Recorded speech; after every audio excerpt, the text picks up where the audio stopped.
जी, अस्सलाम वालेकुम। उम्मीद है कि आप तमाम दोस्त खैरियत से होंगे और आज का दिन यकीनन अच्छा गुज़रा होगा ट्रेडिंग के पॉइंट ऑफ व्यू से। आज मार्केट ने 3410 पॉइंट्स का इज़ाफ़ा किया और अगर हम हिस्टोरिकल बात करें मैं थोड़ा-सा चार्ट देखने की कोशिश कर रहा था कि जब भी कभी मार्केट ने एक दिन में इज़ाफ़ा किया गया है, तो आज भी एक आप कह सकते हैं कि तारीख़ रकम हुई है और बजट के हवाले से जो सिचुएशन है वो मार्केट में कुछ जो है वो एम्बिग्विट भी है और कुछ सेलिब्रेशन भी है। एम्बिग्विटी पहले थोड़ी-सी डिस्कस कर लेते हैं, फिर हम आगे चलते हैं क्योंकि मार्केट तो आज यकीनन तमाम लॉसेस जो है वो रिकवर कर गई, आपके भी और हमारे भी और सबके और यकीनन अब जो है वो प्रॉफ़िट टेकिंग की तरफ जाना चाहिए। ये इंशाल्लाह कैंडलस्टिक पर चलेंगे तो डिस्कस करेंगे। सबसे बड़ी जो सिचुएशन जिसने मार्केट को सपोर्ट किया वो प्रॉपर्टी पर लगने वाला टैक्स है जिसकी वजह से ख़ास तौर पर कमर्शियल प्रॉपर्टीज़ पर जो टैक्स लगा है, उसकी वजह से जो पैसा है वो प्रॉपर्टी में से मज़ीद जो है वो निकलता हुआ नज़र आ सकता है आने वाले दिनों में।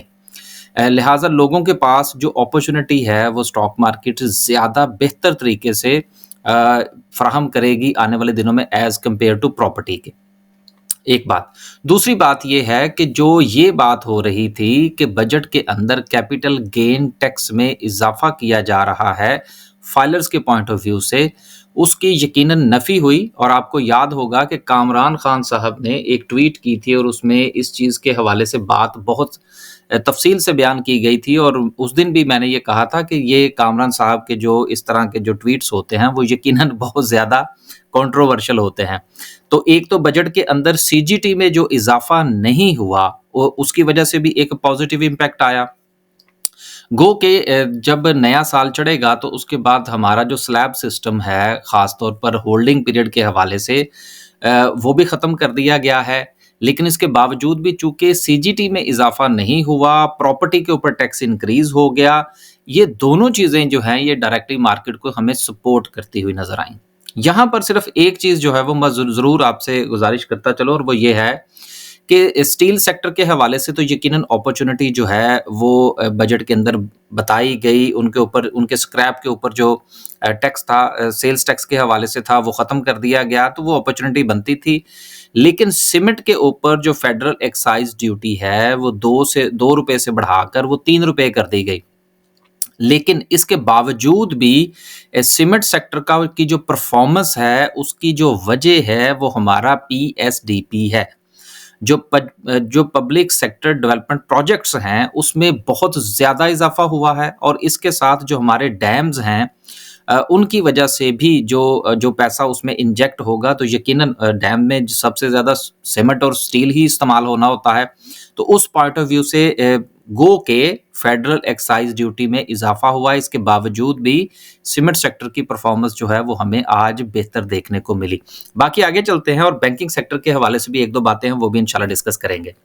तो 3400 पॉइंट्स का इज़ाफ़ा यकीनन आज सबके छक्के लगे होंगे और गुज़िश्ता जितने भी लॉसेस थे वो रिकवर्ड माशाल्लाह से आज 24 कंपनियां जो है वो अपर कैप हैं जिसमें ऑयल एंड गैस भी, बैंक्स भी, देन फर्टिलाइजर भी, oil and gas, each and everything सब जो है वो आज हमें चलता हुआ नजर आया। बल्कि लोगों ने तो इस कदर सिचुएशन थी कि जिसके हाथ जो आया वो खरीदने के चक्कर में रहा। लोअर कैप की बात करें तो लोअर कैप में एज सच जो इंटरलूप के हवाले से है वो सिर्फ इस वजह से कि टेक्सटाइल सेक्टर के हवाले से ये बात हो रही है कि जी उसके ऊपर जो है वो चूँकि सेल्स टैक्स लग गया, तो अब जो है वो इसका बेड़ा गर्क होने लगा है और इसके साथ ही जो ये बात की जा रही है कि एक्सपोर्ट के हवाले से भी थोड़ा-सा इनको डिस्करेज किया गया है बजट के अंदर। देखिए जहाँ तक ताल्लुक है जो लोकल जो सेल्स टैक्स का जो इज़ाफ़ा हुआ है, उनसे ये जो हमारी एक्सपोर्ट ओरिएंटेड कंपनीज़ हैं,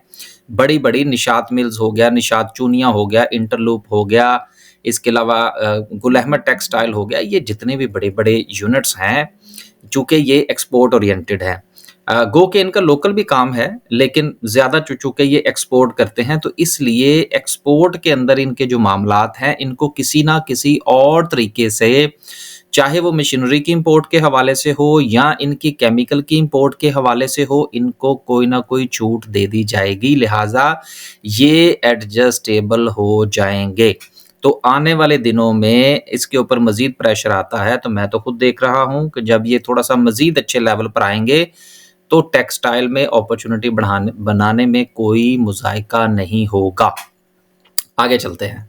आगे चलते हैं जी और बात करते हैं माशाल्लाह से सेक्टर्स के हवाले से। अब देखिए, जो अगर हम ये देखें कि अपॉर्च्युनिटी सीमेंट सेक्टर में बनी, फाइन सिचुएशन नज़र आती है। इसके अलावा स्टील में जो था वो अपॉर्च्युनिटी बनी, लेकिन स्टील जो है वो सिर्फ़ और सिर्फ़ हमें 50 पॉइंट ऐड करता हुआ नज़र आया।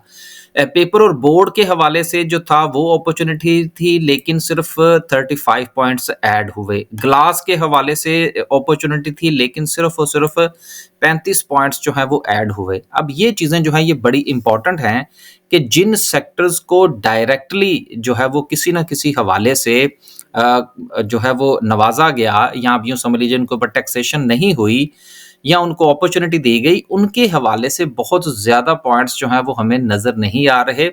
लेकिन कमर्शियल बैंक्स जो हैं वो हमें बहुत ज़्यादा परफ़ॉर्म करते हुए नज़र आए। देखिए, कमर्शियल बैंक्स के हवाले से 2 से 3 पॉइंट्स हैं, वो मैं डिस्कस करता चलूँ। नंबर 1, इनके हवाले से जो ये बात हो रही थी कि इन पर सुपर टैक्स या इस किस्म की मज़ीद कोई एक्स्ट्रा ऑर्डिनरी जो है वो टैक्सेशन हो सकती है, वो नहीं हुई। एक इनकी ये पोज़ीशन थी, और दूसरी चीज़ ये है कि इंटरेस्ट रेट के ख़ात्मे के बावजूद भी हम इस बात पर डिस्कस करते रहे हैं कि इनकी प्रॉफ़िटेबिलिटी पर ख़ास फ़र्क नहीं पड़ेगा, क्योंकि इनको एक्सचेंज कंपनीज़ का बिज़नेस ऑलरेडी मिल चुका है।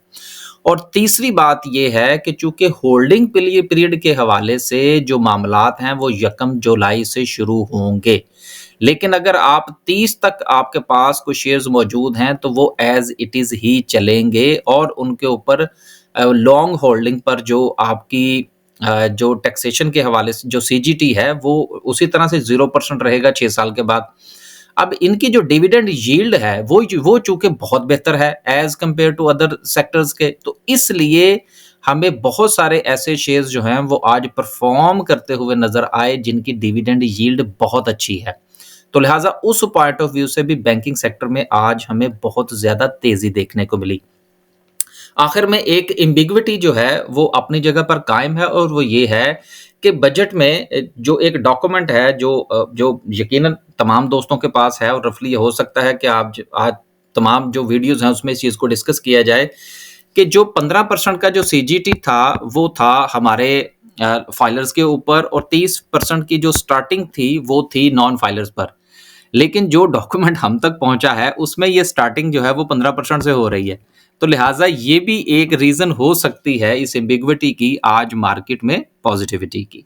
लेकिन एज़ सच जो सबसे अहम चीज़ है वो ये है कि आईएमएफ ने हमारे बजट को वेलकम किया है, और जिस तरह से जो बातें आईएमएफ ने डिक्टेट की थी, बताई थी, जो गाइडलाइंस दी थी, हमारा बजट उन्हीं तमाम चीज़ों को मद्देनज़र रखते हुए बनाया गया है। लिहाज़ा आईएमएफ का जो हमारा प्रोग्राम है उसके लिए राह जो है वो हमवार होती हुई नज़र आ रही है। आगे जो है वो 1-2 चीज़ें और हैं जो शुगर सेक्टर के हवाले से भी हैं, और 2-3 पॉइंट्स हैं वो देख लेते हैं। सीमेंट सेक्टर का जो था वो मैंने आपको बता दिया। शुगर के हवाले से ₹15 की जो है वो फेडरल एक्साइज़ ड्यूटी है। सो इससे थोड़ा-सा जो है वो फ़र्क पड़ेगा, लेकिन आने वाले दिनों में ये चीज़ें एडजस्ट होती हुई आपको नज़र आएँगी। आखिर में जो है वो हम डिस्कस करते हैं आज की कैंडल को, लेकिन कैंडल से पहले मैं ये गुज़ारिश करना चाह रहा हूँ कि हमने सबसे जो चीज़ रिलेट करनी होती है वो आज की कैंडल, आज से मुराद किसी भी दिन की कैंडल, और उसके साथ लगने वाला वॉल्यूम। वॉल्यूम यकीनन अगर हम गुज़िश्ता रफ़ली को 8 से 10 सेशंस का अगर हम जायज़ा लें, तो आज का वो लगने वाला वॉल्यूम आउटस्टैंडिंग वॉल्यूम था। लेकिन जितने पॉइंट्स मार्केट ने ऐड किए हैं, आज का वॉल्यूम उन पॉइंट्स को किसी हद तक सपोर्ट नहीं करता। ये एक बड़ी अहम चीज़ है। लिहाज़ा कल का दिन जो है वो हमें प्रॉफ़िट टेकिंग करनी चाहिए, कोई भी नई बाइंग करने से परहेज़ करना चाहिए। हमारे साथ जो दोस्त काम करते हैं उनको भी हमारी तरफ से यही है कि जो आपके पास मौजूद है, जिन-जिन लेवल्स पर आप प्रॉफ़िट टेकिंग करना चाहते हैं वो ज़रूर कीजिए। क्योंकि जिस वक़्त एसआरओज़ जारी होंगे तो देन मामलात जो हैं वो कन्फर्मेशन की तरफ जाएँगे। आज जो है वो बहुत ज़्यादा एक्साइटमेंट थी मार्केट में, तो एक्साइटमेंट हो या बहुत ज़्यादा जो है वो क्रैश की सिचुएशन हो, तो दोनों चीज़ों में तूफ़ान के थमने का इंतज़ार करना चाहिए।